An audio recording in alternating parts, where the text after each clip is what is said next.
News18 ಕನ್ನಡದ digital ಕಂಟೆಂಟ್ಗೆ ಸ್ವಾಗತ. ನಾನು ಚಂದ್ರಕಾಂತ್ ಸುಗಂಧಿ.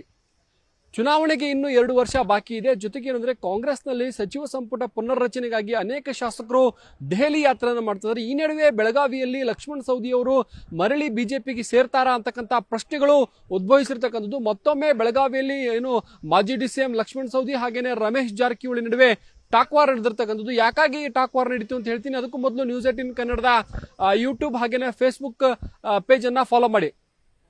ಇತ್ತೀಚೆಗೆ ಅಥಣಿಗೆ ಭೇಟಿ ಕೊಟ್ಟಿದ್ದಂತಹ ಮಾಜಿ ಸಚಿವ ರಮೇಶ್ ಜಾರಕಿಹೊಳಿ ಒಂದು ಹೇಳಿಕೆಯನ್ನು ಕೊಟ್ಟಿದ್ರು.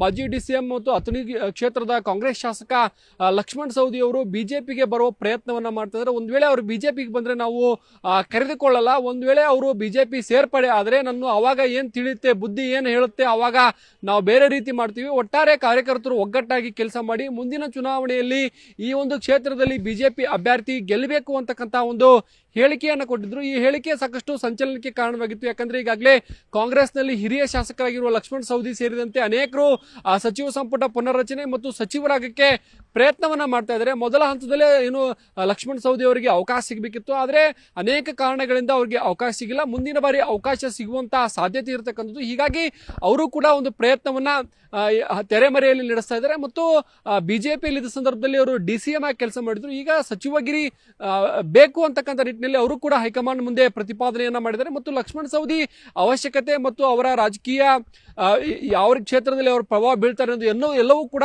ಕಾಂಗ್ರೆಸ್ಗೆ ಗೊತ್ತಿರುವಂತಹ ಕಾರಣಕ್ಕಾಗಿ ಮುಂದಿನ ಸಚಿವ ಸಂಪುಟ ವಿಸ್ತರಣೆಯಲ್ಲಿ ಲಕ್ಷ್ಮಣ್ ಸವದಿ ಅವರಿಗೆ ಅವಕಾಶ ಸಿಗುತ್ತೆ ಅಂತ ಹೇಳಲಾಗ್ತದೆ. ಈ ಹಂತದಲ್ಲಿ ರಮೇಶ್ ಜಾರಕಿಹೊಳಿ ಅಥಣಿಯಲ್ಲಿ ಹೇಳಿದಂತ ಈ ಹೇಳಿಕೆ ಸಾಕಷ್ಟು ಚರ್ಚೆಗೆ ಗ್ರಾಸವಾಗಿತ್ತು.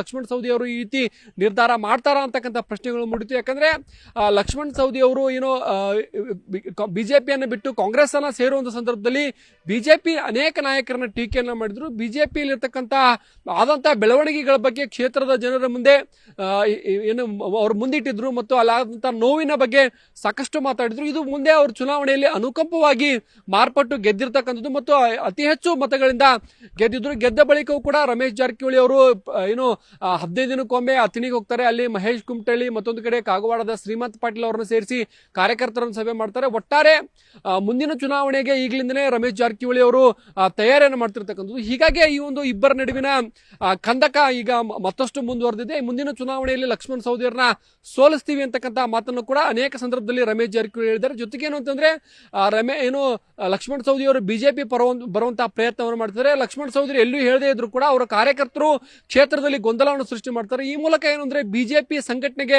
ಅವಕಾಶ ಕೊಡ್ತಿಲ್ಲ ಅಂತಕ್ಕಂಥ ಆರೋಪ ಮಾಡಿದ್ರು. ಇದಕ್ಕೆ ಈಗ ಮಾಜಿ ಡಿಸಿಎಂ ಲಕ್ಷ್ಮಣ್ ಸವದಿ ತಿರುಗೇಟನ್ನ ಕೊಟ್ಟಿದ್ದಾರೆ. ಯಾವುದೇ ಕಾರಣಕ್ಕೂ ಈ ರೀತಿ ಪ್ರಸ್ತಾಪಗಳು ಇಲ್ಲ, ಈ ರೀತಿ ಯಾರು ಹೇಳ್ತಿದ್ದಾರೆ ಅದಕ್ಕೆ ತಲೆ ಬುಡ ಇಲ್ಲ. ಮತ್ತೊಂದು ಕಡೆ ಏನು ಅಂತಂದ್ರೆ ಹೇಳ್ತಕ್ಕಂಥವರೇ ಈಗ JDSಗೆ ಹೋಗುವಂತ ತಯಾರಿಲಿದ್ದಾರೆ ಅಂತಕ್ಕಂಥ ತಿರುಗೇಟನ್ನ ಕೊಟ್ಟಿರ್ತಕ್ಕಂಥದ್ದು. ರಮೇಶ್ ಜಾರಕಿಹೊಳಿ ಅವರು ಕೂಡ ಈ ಒಂದು ಬಿಜೆಪಿ ರಾಜ್ಯಾಧ್ಯಕ್ಷ BY ವಿಜಯೇಂದ್ರ ಅಧಿಕಾರ ವಹಿಸಿಕೊಂಡ ಬಳಿಕ ಬಿಜೆಪಿ ಪಕ್ಷದಲ್ಲಿ ಇದ್ರೂ ಅವರ ನಾಯಕತ್ವದ ಯಾವುದೇ ಕಾರ್ಯಕ್ರಮಗಳಲ್ಲೂ ಕೂಡ ಹಾಜರಾಗಿಲ್ಲ. ಹೀಗಾಗಿ ಬಿಜೆಪಿಯಿಂದ ಅಂತರವನ್ನ ರಮೇಶ್ ಜಾರಕಿಹೊಳಿ ಅವರು ಕಾಯ್ದುಕೊಂಡಿರ್ತಕ್ಕಂಥದ್ದು. ಮತ್ತೊಂದು ಕಡೆ ಈ ಒಂದು ಬಿಜೆಪಿಲಿ ಇರ್ತಕ್ಕಂಥ ರೆಬಲ್ ಟೀಮ್ ನ ನಾಯಕತ್ವ ವಹಿಸಿದಂತಹ ಬಸನಗೌಡ ಪಾಟೀಲ್ ಯತ್ನಾಳ್ ಅವ್ರನ್ನ ಪಕ್ಷದಿಂದ ಉಚ್ಚಾಟನೆಯ ಬಳಿಕ ರಮೇಶ್ ಜಾರಕಿಹೊಳಿ ಮತ್ತಷ್ಟು ಪಕ್ಷದಿಂದ ಅಂತರ ಕೈಗೊಂಡಿದ್ರು. ಈಗ ಲಕ್ಷ್ಮಣ್ ಸವದಿ ಅವರು ಹೇಳಿಕೆ ಈಗ ಸಾಕಷ್ಟು ಚರ್ಚೆಗೆ ಗ್ರಾಸವಾಗಿದೆ. ಒಂದು ವೇಳೆ ಏನಾದ್ರು ರಮೇಶ್ ಜಾರಕಿಹೊಳಿ ಬಿಜೆಪಿಯನ್ನು ಬಿಟ್ಟು JDS ನ ಸೇರ್ತಾರ ಅಂತಕ್ಕಂಥ ಪ್ರಶ್ನೆಗಳು ಈಗ ರಾಜಕೀಯ ವಲಯದಲ್ಲಿ ಚರ್ಚೆಗೆ ಗ್ರಾಸವಾಗಿರ್ತಕ್ಕಂಥದ್ದು. ಯಾಕಂದ್ರೆ ಬಿಜೆಪಿ ಮತ್ತು ಈಗ JDS ಅಲಯನ್ಸ್ ಪಾರ್ಟ್ನರ್ ಆಗಿರ್ತಕ್ಕಂಥದ್ದು, NDA ಭಾಗವಾಗಿ ಇಬ್ರು ಕೂಡ ಕೆಲಸ ಮಾಡ್ತಿದ್ರೆ ಇದು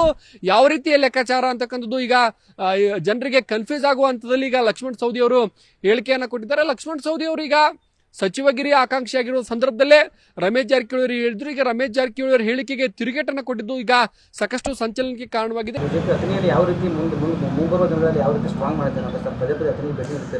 ನಾವು ನಮ್ಮ ಕಾರ್ಯಕರ್ತರಲ್ಲಿ ಒಂದು ಮನವಿ ಮಾಡ್ಕೊಂಡು ಈಗಾಗಲೇ ಈಗಿನ ಹಾಲಿ ಶಾಸಕರು ಹೊಳ್ಳಿ BJP ಮರಳಿ ಬರ್ತಾವೆ ಅನ್ನುವಂಥ ಸೃಷ್ಟಿ ಮಾಡ್ತಾರೆ.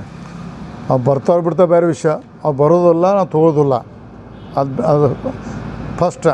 ಯಾಕಂದ್ರೆ ಅವರು ಬಿಟ್ಟು ಹೋಗುವಾಗ ಯಾವ ಥರ ಮಾತಾಡಿದ್ರು ನಾವು ನಾಳೆ ಎಲೆಕ್ಷನಲ್ಲಿ LED TV ಸ್ಕ್ರೀನ್ ಹಚ್ಚಿ ತೋರಿಸ್ತೀವಿ ಅವ್ರು ಏನು ಭಾಷೆ ಮಾಡಿದ್ರು, ನಮ್ಮ BJP ಬಗ್ಗೆ ಏನು ಮಾತಾಡ, ನಮ್ಮ ಲೀಡ್ರ್ ಬಗ್ಗೆ ಏನು ಮಾತಾಡ, ಎಲ್ಲ ನೆನಪು ಮಾಡ್ತೀವಿ.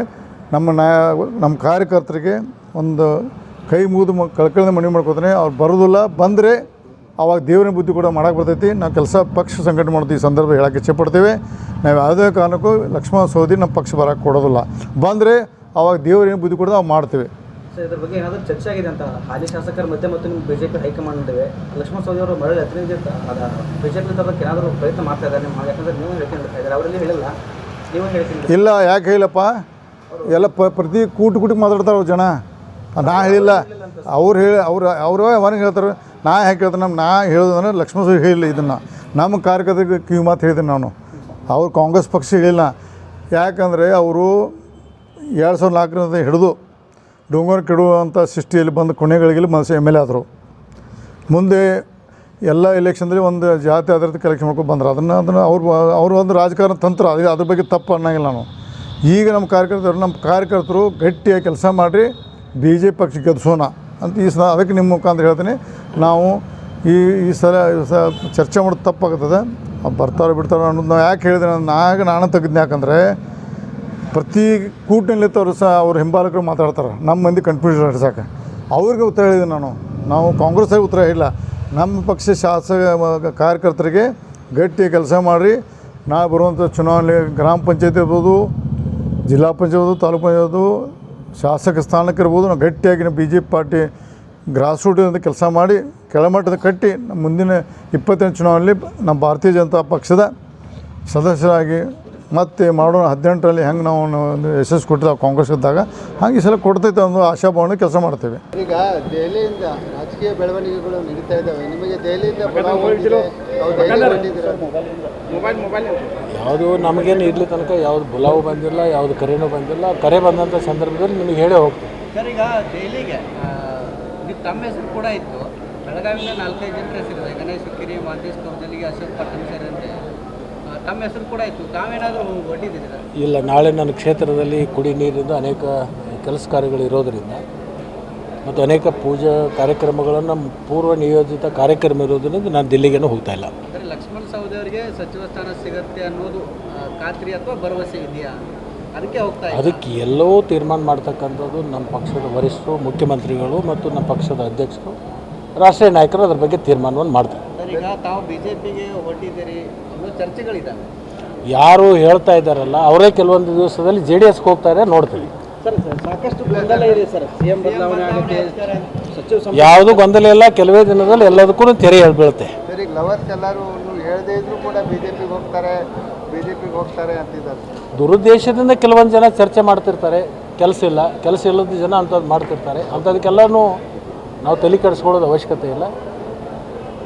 ಯಾರು ಇಂಥ ಚರ್ಚೆಗಳು ಮಾಡ್ತಾ ಇದ್ದಾರಲ್ಲ ಅವ್ರು ಬೇರೆ ಪಕ್ಷಕ್ಕೆ ಹೋಗ್ತಕ್ಕಂಥ ಚಿಂತನೆಯಲ್ಲಿ ಈಗಾಗಲೇ ಇದ್ದಾರೆ. ಸರ್, ಕೊನೆವರೆಗೆ ಕಾಂಗ್ರೆಸ್ಸಲ್ಲಿ ಇರ್ತಾರೆ. ಯಾಕೆ ನಿನಗೆ ಅನುಮಾನ ಬಂದಿದೆ? ನಿನಗೆ ಎಲ್ಲಾದರೂ ನಾನು ಹೇಳಿದ್ದೀನ ಬೇರೆ ಪಕ್ಷಕ್ಕೆ ಹೋಗ್ತೀನಿ? ಸರ್, ಬಿಜೆಪಿ ಹೋಗ್ತಾರೆ ಹೇಳೋರಿಗೆ ತಲೆ ಇಲ್ಲ, ಬುಡ ಇಲ್ಲ. ಅವ್ರಿಗೇನು ತೊಗೊಂಡು ನಾವಾಗೇನು ಮಾಡೋದು? ತೆರೆ ಬುಡ ಇಲ್ದವ್ರು ಹೇಳ್ತಿರ್ತಾರೆ. ಅಂಥವ್ರ ಬಗ್ಗೆ ನಾವು ಯಾಕೆ ಅದನ್ನು ಉತ್ತರ ಕೊಡೋದು ಅವಶ್ಯಕತೆ ಇಲ್ಲ. ನನಗೆ ಮೈತುಂಬ ಕೆಲಸ ಇದೆ. ನನ್ನ ಕ್ಷೇತ್ರದ ಸಾಕಷ್ಟು ಕೆಲಸಗಳು ಕಾರ್ಯಗಳು ಮಾಡಬೇಕಾಗಿದೆ.